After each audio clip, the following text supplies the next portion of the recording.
Hey guys, it's Josh Reviews.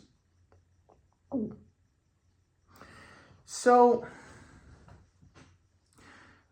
I just watched Hell House Origins, the Carmichael Manor. And, I've been told by a lot of people that it's better than the first movie. It's way better than the second and third movie, and it's even scarier than the first movie. I didn't believe it. I was thinking to myself, the first one is like, great. How can you top it? It's a staple for Halloween for me. And then then a buddy of mine was like, hey, we should watch them. And I'm thinking, okay, yeah, let's watch the movies. He saw the first one, and we watched 2 and 3, and we both agreed they weren't that great. I mean, they're fine for what they are, but I think they really just hammer the origin and the lore that we really did not need, and it just didn't work for me or for him. But then I was like, we should watch the fourth one, because it's considered by many to be better than the first. And, we did. Yeah, they were right. Yeah, this was really good, if not better than the first.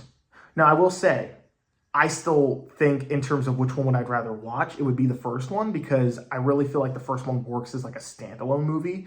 This one, you kind of have to watch the franchise, and I really don't like 2 or 3 that much, so that's the only real issue, like big issue I have with this movie, is that, you kind of have to watch 2 and 3 to understand some of the stuff they're referencing in this movie, but besides that, let's just jump straight into it. So this movie takes a similar format to the first movie with a mockumentary style where they're talking about what happened that night. And right off the bat, I hate it, but I love it in the best way. I love it and hate it when horror movies start off with a 911 phone call. That shit fucking terrifies me. I love it in one of my favorite horror movies, Savage Land, which I probably will review at some point. There was a 911 phone call in that movie that genuinely unsettles me. It is probably the scariest moment in any movie I think I've ever seen. And this movie opens with a 911 phone call that just, I don't like it. That's one of the things I love about found footage movies that I think really gets unnoticed or unappreciated, is the realism. Don't get me wrong. When it fucking sucks, it fucking sucks. But this movie nails it. This movie is probably the most realistic in terms of scares and the way the scares happen, the way everything just... So the basic plot is for context, the Abaddon Hotel burns down in the sequels, and there is some murders that happened in the Carmichael Manor, and this girl and her girlfriend and I think her brother are doing this ghost hunter show, and they spend I'm not even joking, they spend 5 nights at the manor. And I was looking through some reviews, and someone said 5 nights at Carmichael Manors instead of 5 nights at Freddy's, which I thought was kind of funny, because every time the night passes, they say night 1, night 2, night 3. So I'm like, okay, this is literally half. But what ends up happening is each night, some scary, spooky shit starts happening. And this movie's not necessarily Halloween. It takes place during October, but I wouldn't say it's necessarily a Halloween movie. But what I will say, this movie fucking nails the tone that it's going for in terms of that October, fall, autumn vibe. Man, the fucking scares in this movie, there are some genuinely frightening moments. Again, this is what I love about the first Hell House. The characters, they're not groundbreaking by any means. They don't need to be. Not every film I watch needs to have groundbreaking characters or a groundbreaking story. It just needs to have characters that I can get attached to, or at the very least just feel real. Feel like real people, and they do. And I love it. I love the characters in these movies. They're so likable. And when shit starts happening, you're like, get the fuck out of there. I want them to get out of there. There are some genuinely frightening moments in this movie where I'm just like, they better get the hell out.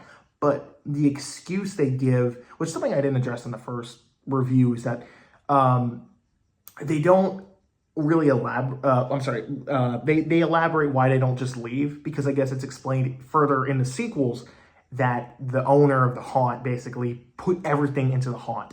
In this movie, about midway through, but this isn't a big spoiler, but they're, the one girl, her brother goes missing and they don't want to leave without him.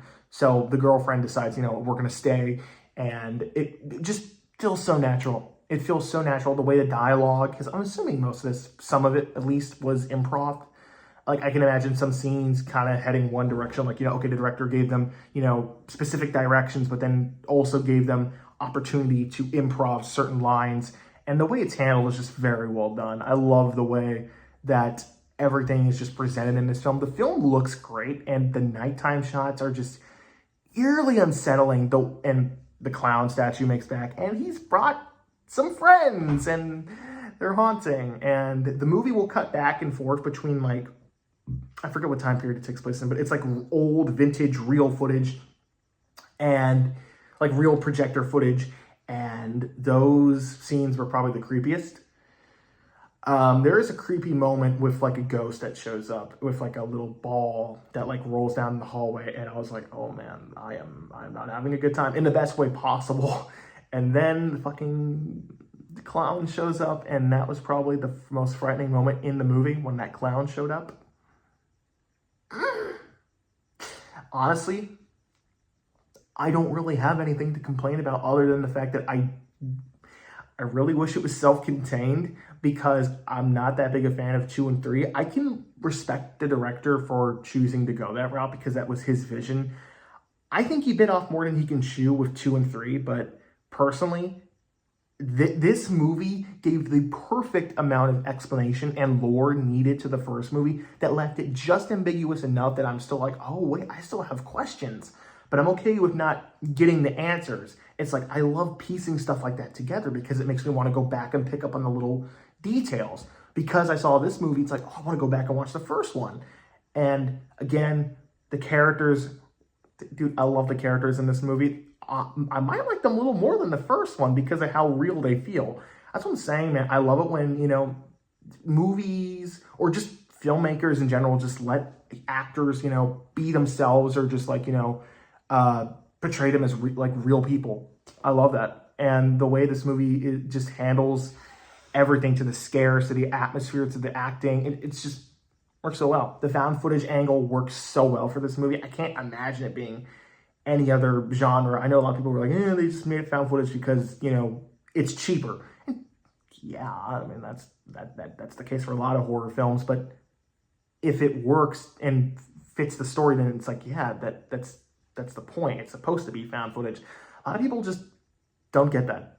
Found footage movies are meant to be found footage movies. Sure, there are ones out there that just like, they just kind of were like, hey, why don't we just make it found footage? Why not? Without really thinking about like, okay, should this be found footage, or would this work better as a normal film? I've seen plenty of films that do that, where it's like, okay, this doesn't need to be found footage. But this movie really worked well with that angle. And while I still am going to watch the first movie like more than this one probably is better than the first movie. And I honestly, if you told me that the fourth one was going to be probably the best one, I'd be like, what? You're crazy. But everyone was telling me it was. So I'm like, it has to be true. And they were right. So if the fifth one is anything like this movie, gimme. I'll be there. This movie's going to get an A+. I really liked it, so go watch it. It's on Shudder. Bring me that fifth one. I can't wait.